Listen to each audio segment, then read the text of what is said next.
Agradecemos a todos que têm estado estudando a palavra de Deus a cada semana conosco.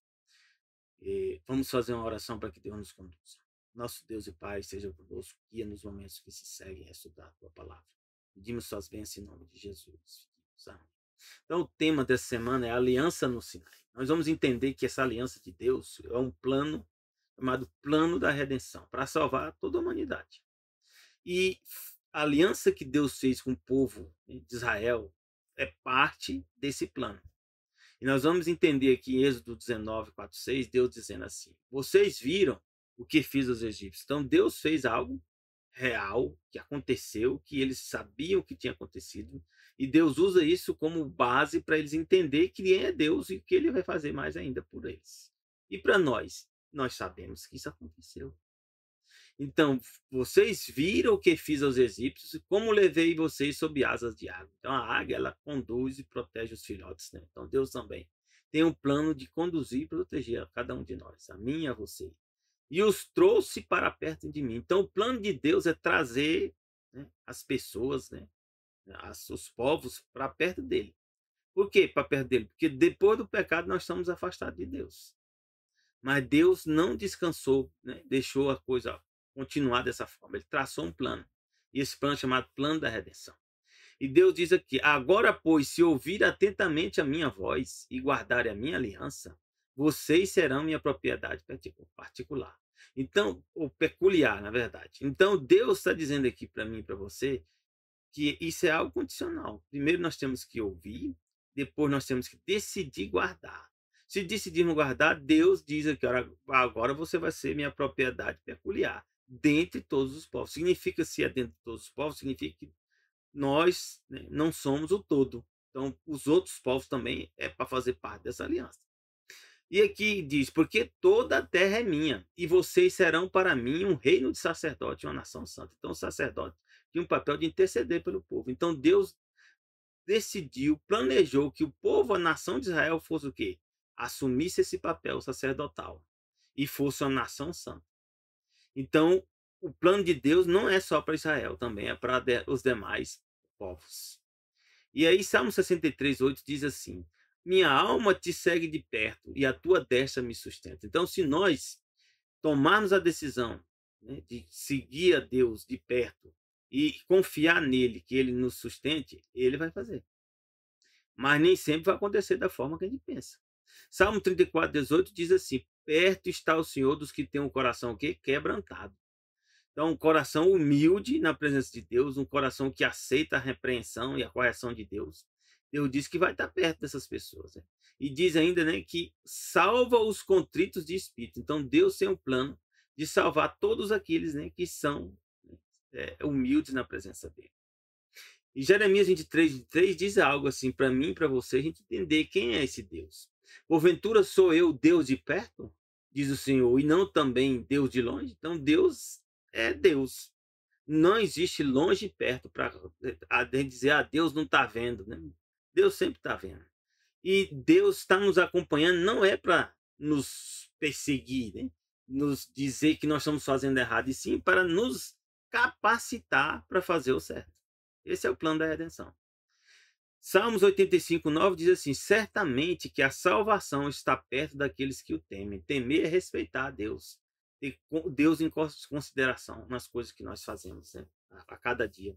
E diz: para que a glória de Deus habite na nossa terra. Efésios 2,13 diz assim: mas agora, em Cristo Jesus, vós, antes que estavam longe, então a gente está longe por causa do pecado, né? Se afastando de Deus por causa do pecado. Mas diz: pelo sangue de Jesus Cristo, nós voltamos a ficar aqui perto. Que glória, né? Que bênção. Deus traçou um plano para mim e para você, para que não importa a situação que nós temos alcançado, que haja a oportunidade de esperança para mim e para você, né? Só não há oportunidade para quem já morreu. Aí acabou, encerrou a oportunidade. Aqui nos fala mais detalhes, né, do que ocorreu no Monte Sinai. Diz Êxodo 19, de 1 a 3. Ao terceiro mês da saída dos filhos de Israel da terra do Egito, no mesmo dia chegaram ao deserto de Sinai. Para 3 meses chegaram no Sinai. Porque partiram de Refidim e entraram no deserto de Sinai, onde se acamparam. Israel, pois, ali se acampou em frente ao monte. E subiu Moisés a Deus, e o Senhor o chamou do monte. Assim falarás à casa de Jacó e anunciará aos filhos de Israel. Deus tinha prometido, para Moisés que ele iria adorar a Deus, nesse monte. E aí, está acontecendo aqui. Depois que eles saíram, do Egito, Deus conduziu os processos para que eles fossem para essa região do Sinai. Êxodo 19, 5, 6 fala assim: agora, pois, novamente há uma condição. Se diligentemente ouvir das minhas vozes e guardardes a minha aliança, então sereis o que? A minha propriedade peculiar dentre todos os povos, porque toda a terra é minha. E vós me sereis reino sacerdotal e povo santo. Essas são as palavras que falará aos filhos de Israel. Então Deus estabeleceu um plano, e como seriam os critérios desse plano. Amós 4, 12, 13 diz assim, que nós temos também que nos preparar para encontrar com Deus, encontrar com Jesus. Portanto, assim te farei, ó Israel. E por isso que te farei, prepara-te, ó Israel, para te encontrares com teu Deus. Então Deus está dizendo para mim e para você que a gente tem que se preparar, tá? Antes dele voltar. Porque eis que aqui o que forma os montes, e cria o vento, e declara ao homem qual seja seu pensamento. O que faz da manhã trevas, e pisa os altos da terra, o Senhor Deus dos exércitos é seu nome. Então a gente pode ver que Deus, ele é quem controla todas as coisas. Nesse controle de Deus não implica que Deus não permite que nós façamos também as nossas escolhas. Sim, ele permite, como seres morais livres. Mas o plano da redenção, decisões que são mais amplas, quem decide é ele. Jeremias 31:3 diz assim: há muito que o Senhor me apareceu, dizendo, porquanto com amor eterno te amei, por isso com benignidade te atraí. Então Deus diz para mim e para você hoje o quê? Que Deus tem um amor eterno. Amor é uma escolha. E é eterno porque Deus é eterno, então as coisas das escolhas deles também são eternas. Mas Deus também diz para mim e para vocês que a gente tem que ter o quê? Humildade na presença dele. E disse aqui, com benignidade Deus nos atrai. Então Deus nos atrai sempre com o quê? Com bondade. Vai tendo as oportunidades, que as pessoas vão tendo no dia a dia, até chegar um momento, que essa oportunidade se acaba. E aí nós temos que, Deus estabeleceu princípios e regras, para nós recebermos a lei. Aqui nos diz em Êxodo 19, 9 a 11, diz, e disse o Senhor a Moisés, eis que virei a ti numa nuvem espessa, para que o povo ouça falando eu contigo, para que também te creiam eternamente. Porque Moisés tinha anunciado as palavras do seu povo ao Senhor. Então disse também o Senhor a Moisés, vai lá e faz o quê? Vai ao povo, santifica-os. Então a palavra santificar tem sentido mais amplo, Santifica-os hoje e amanhã e lavem as suas roupas. Estejam prontos para o terceiro dia, porquanto no terceiro dia o Senhor descerá diante dos olhos de todo o povo sobre o monte Sinai. Então aqui Moisés desce do monte, santifica o povo, que significa seguir os princípios que Deus estabeleceu. Lavaram as suas roupas e disse ao povo, estáis prontos ao terceiro dia, não vos cheguei a mulher. Interessante aqui que esses momentos aqui Deus diz, recomenda não chegar a mulher. E aconteceu que ao terceiro dia amanheceu, houve trovões, relâmpagos sobre o monte, uma espessa nuvem e um sonido de trombeta muito, muito forte, de maneira que estremeceu todo o povo que estava sob o arraial. Então nós podemos ver aqui que Deus conduzindo os eventos aqui. E disse o Senhor a Moisés, desce e adverte o povo para que não traspasse o termo para ver o Senhor, porque muitos deles, se fizer isso, vão morrer. Também os sacerdotes que se chegavam ao Senhor hão de santificar. E aí nós podemos ver que o Senhor, para que o Senhor não se lance sobre eles. Aqui nos fala, em Romanos 12, 11, não sejais vagarosos no cuidado, e sede fervorosos no espírito, servindo ao Senhor. Então a gente tem que fazer as coisas com cuidado, com ânimo, com dedicação. E Deus lá prepara com o próprio dedo deles, né, as tábuas dos 10 mandamentos. E aqui está um resumo, né, desses mandamentos. Se amais, guardareis o quê? Os meus mandamentos.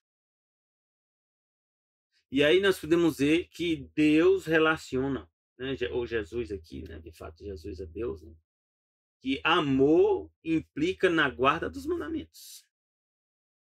Então o alvo para que nós somos criados é guardar os mandamentos de Deus. Em Hebreus 3:8 diz que Jesus é o mesmo ontem, hoje e eternamente. Desde quando Jesus, né, mudou de pensamento, não tem isso. Estão deturpando, né, a verdade. Outro princípio, né, que baseado na lei de Deus é o quê? Levai as cargas um dos outros e assim cumprireis a lei de Cristo. Então, às vezes, né, nós podemos ver que nem todos conseguem alcançar essa condição. Levar as cargas um dos outros. Diz, anulamos, pois, a lei pela fé? É uma pergunta interessante, né? De maneira nenhuma. O que acontece? A gente estabelece, ela fica o quê? Cada vez mais evidente. Tentar mexer, né, sobre esse aspecto. Né? E aqui Deus fala para mim, para você, em Mateus 22, 36, 40, uma história. Diz, mestre, qual é o grande mandamento da lei? E Jesus diz, amarás o Senhor teu Deus de todo o teu coração, de toda a tua alma, de todo o teu pensamento. Este diz aqui que é o primeiro grande mandamento. E o segundo grande mandamento é amarás o teu próximo como a ti mesmo. Desses dois mandamentos aqui a Bíblia diz o quê? Depende toda a lei e os profetas. E aqui nós podemos ver um resumo dos 10 mandamentos. Ou 10 palavras, ou 10 promessas, diz, não terás outros deuses ante mim. Não farás para ti imagem de escultura, não as adorarás, né? Não tomarás o nome em vão. E aí diz, né? Honra pai e mãe, não matarás, não adulterarás, não furtarás, não dirás falso testemunho, não cobiçarás. Isso, né? Se nós formos avaliar, de fato, nós praticamente pouquíssimos conseguem, né, praticar isso. Porque nós estamos numa situação cada vez mais fracos, né? Cada vez mais pior do ponto de vista, né, de vida. Né? Então, Deus, o plano da redenção é um grande projeto que está sendo executado, passo a passo. Aqui eu peguei uma matéria desse senhor Benkenstein, 2003, que ele diz assim, além dos conhecimentos que nós possamos ter de engenharia, de biologia, de física, aqui diz o que? A informação também é um ingrediente importante, informação. E aí diz, na fábrica de automóveis, o robô é abastecido com metal e plástico. Isso aí faz parte dos processos, né? Você consegue programar. Mas não consegue fazer nada de útil a série enorme de instruções informando quais partes devem ser soldadas. E aí nós podemos ver aqui que a história diz, relaciona que essa fábrica, né, com o ribossomo. O ribossomo é como se fosse uma fábrica. Diz que o ribossomo de uma célula do corpo recebe blocos de aminoácidos que são potencializados pela energia, né, de conversão da energia ATP em ADP. Mas esse, né, ribossomo ou essa célula, né, não é capaz de sintetizar proteínas sem a informação que o DNA fornece ao núcleo da célula. Então a gente pode ver aqui que tem que ter uma informação, um código, né, que estabelece os critérios e a forma das coisas acontecerem. E aí nós podemos ver que a célula da mucosa oral, né, com bactérias, né, aderidas aqui, estrutura de bactéria, né, aqui parede celular, nucleóide. Então você vê que tem uma parte, né, do DNA ali que é o que? A informação para todos os seres. E aqui nós podemos ver Deus também estabeleceu de forma planejada e organizada, meus irmãos, todo o processo, né, de vida do ser humano. Diz aqui, então disse o Senhor, não contenderá o meu espírito para sempre com o homem, porque ele também é carne, porém seus dias serão o quê? 120 anos. E aí nós podemos ver que há pesquisas, né, científicas que mostram justamente isso. Peguei essa matéria aqui da BBC, né, em português, que diz assim, quando finalmente os telômeros ficam tão pequenos que já não são mais capazes de proteger o DNA. Então, os telômeros são usados aqui para proteger o DNA. Se o DNA morre, né, de fato, né, toda a parte do corpo também se vai. E aí nós podemos ver que os telômeros vão ficando o quê? Pequenos. Já não são mais capazes de proteger o DNA. As células param de se reproduzir e alcançam o estado de velhice. Às vezes é os planos, né, que ocorrem. E aí nós podemos ver aqui, ó, a longitude, ou seja, o comprimento dos telômeros é considerado aqui um biomarcador de envelhecimento-chave. No nível molecular, embora não seja único. Nos últimos anos, esse aspecto tem chamado a atenção de diversos pesquisadores, corroborando, ou seja, se unindo, né, ao que Deus falou que o ser humano não ia viver mais de 120 anos. Então, eles perceberam, né, que esses telômeros é quem controla isso. E podemos ver aqui também, na natureza, né, essas imagens aí, ó, você vê. E são essas imagens? Mostram padrões. Então, o que é uma lei? A gente fica pensando lei, 10 mandamentos. Né? Na verdade, são padrões que Deus estabeleceu. Padrões que estabelecem a regra. Isso é chamada lei.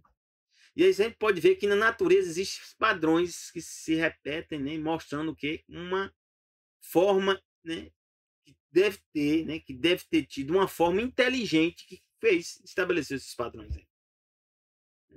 Não dá para desaparecer do nada de forma caótica. Então, a lei de Deus também, aqui a gente chama lei dos 10 mandamentos, é a lei moral que estabelece os padrões para nós vivermos, nós seres humanos. E aí a Bíblia diz o quê? Que a lei é santa, o mandamento santo, justo e bom. Então, esse, né, é o plano de Deus, fazer a gente voltar a guardar o que? Os mandamentos dele. Seguir os padrões, né, que dele estabeleceu. E diz aqui, porque todos que sem lei pecaram, sem lei também perecerão. Isso é bem complexo, né? Então, tem pessoas que não reconhecem a lei ou rejeitaram a lei, mas se eles, né, fizerem isso, né, sem consciência, né, da lei, eles são condenados da mesma forma. E se eles fazem com consciência, também eles são condenados. Né? Porque diz aqui que todos que sem lei pecaram, sem lei também perecerão. Mas também diz, todos que sob a lei pecaram, pela lei vão ser o quê? Julgados. Também. E aqui, 1 João 3,4 diz, qualquer que pratica o pecado, o que é o pecado? A Bíblia diz, é a transgressão da lei. É a tentativa de alterar o parâmetro, a tentativa de alterar, né, a situação, né, em que a pessoa se encontra. E aí diz assim, porque a lei do Espírito da vida em Cristo Jesus me livrou da lei do pecado da morte. Então, foi, né, essa comunicação aqui que diz, né, que Jesus, né, é quem nos livra do pecado e da morte. Isso é o plano da redenção. Nós temos que ser libertados. Salmo 119, 142 diz assim, a tua justiça é uma justiça eterna e a tua lei é o que é a verdade. Então Deus quer nos trazer de volta para a verdade. Jeremias 33, 11, 19, 21 diz, e veio a palavra do Senhor a Jeremias, dizendo, assim disse eu, se puderdes invalidar a minha aliança com o dia e a minha aliança com a noite, então Deus estabeleceu, né, um padrão, né, que nós conhecemos como dia e outro padrão que nós conhecemos, né, como noite. Então aqui diz, né, que Deus fala, se existisse a possibilidade de invalidar a aliança de Deus com o dia e com a noite, de tal modo que não haja dia nem noite a seu tempo, diz que meu servo para que não tenha filho nem reine no seu trono, como também com os levitas, sacerdotes e ministros. Então Deus fala claramente aqui que não podemos invalidar as leis que Deus estabeleceu, né, para o sol, a lua, as estrelas. Então também os mandamentos de Deus também não vão ser alterados. Então, mas se a gente disser que não vou obedecer, aí você está dizendo que não vai obedecer. Aí é outra coisa. E aqui a Bíblia, né, nos mostra, né, algumas coisas interessantes. Aqui diz que o termo hebraico que se refere aos 10 mandamentos, na verdade é o quê? Significa mandamento, significa palavras, promessas. E é por isso, né, que em várias passagens o termo é usado também expressão da ideia de promessa. E Romanos 10:4 diz, né, a palavra telos, né? Porque o fim, ou seja, telos da lei é Cristo, para a justiça de todo aquele que crê nele. Gênesis 1:16 diz assim, que Deus, né, fez dois grandes luminares, um luminar para governar o dia, que nós sabemos que é o sol, e o outro luminar para governar a noite, né, que fez as estrelas. Né? Nós sabemos, entendemos também, que aqui é interferência, né, de nós podemos ver, né, que Deus tem um propósito para mim e para você. Da mesma forma, Deus cria sol, lua, estrelas, tudo com um propósito. Por exemplo, aqui, Gênesis 1:16 diz, fez Deus dois grandes luminares, como eu tinha falado antes. O maior para governar o dia, quem é? O sol. E o menor para governar a noite, a lua. E fez também o quê? As estrelas. Já em Salmo 104:19 diz que Deus fez a lua para marcar as estações. Né? Então, às vezes, hoje está com o calendário gregoriano, né? Seguindo o sol. Mas Deus não estabeleceu o sol para marcar a estação. Deus disse que é a lua. É por isso que o nosso calendário é cheio de problema. E o sol sabe quando se deve se pôr. Se está dizendo que o sol sabe quando se pôr, é porque ele se levanta. É ele que se move. Depois se põe. É outro problema. Né? Isaías 30:26 diz, a luz da lua brilhará como o sol. E a luz do sol será o quê? 7 vezes mais brilhante. Imagina. Então nós podemos ver que Deus tem o quê? Um plano da redenção, tem um plano para alterar a realidade que nós conhecemos. Mas depende da nossa escolha e aceitação. Diz assim, a luz da lua brilhará como o sol, e a luz do sol 7 vezes mais. Nós podemos entender, né, que Deus tem um plano para mim e para você. E aqui fala, né, também que a luz de 7 dias completos, né, essa luz dessa lua vai ter. Né? E diz aqui, temam toda a terra a quem? Ao Senhor, ou seja, respeitem a Deus. Temam quem? Todos os moradores do mundo. E aí eu vou ver, né, a gente vai ver, né, que Deus tem um plano para todos. Porque diz, porque Deus falou e foi feito, mandou e logo apareceu. O Senhor desfaz os conselhos dos gentios, ó, né, os planos maléficos, né, os gentios, as pessoas que desobedecem a Deus, né? Deus desfaz esses planos, graças a Deus. Né? Quebrantam o intento dos povos. O conselho do Senhor que permanece por quanto tempo? Para sempre. E os intentos do seu coração de geração em geração. Então, o conselho, ou seja, a decisão de Deus, o propósito dele, se mantém firme para mim e para você. Ainda está se mantendo firme. E aqui, né, nós podemos entender, né, Deus te dê aqui um bom fim de semana. Deus dê a ti um feliz sábado, que começa quando? O pôr do sol da sexta, o pôr do sol do céu. Eu espero, né, como aqui diz, né, que você entenda que devemos respeitar Deus, né, e buscar estar na presença dele. Para que ele venha a nós e nos conduza para a eternidade. Porque o plano de Deus, como a gente leu no início, é o quê? Trazer a humanidade para perto dele. E esse plano está acontecendo. E Deus te abençoe e dê um bom fim de semana para você. Já deseja te um feliz sábado a ti e teus familiares. O sábado começa quando? Pôr do sol da sexta, pôr do sol do sábado. Graça e paz de Deus para ti e teus familiares.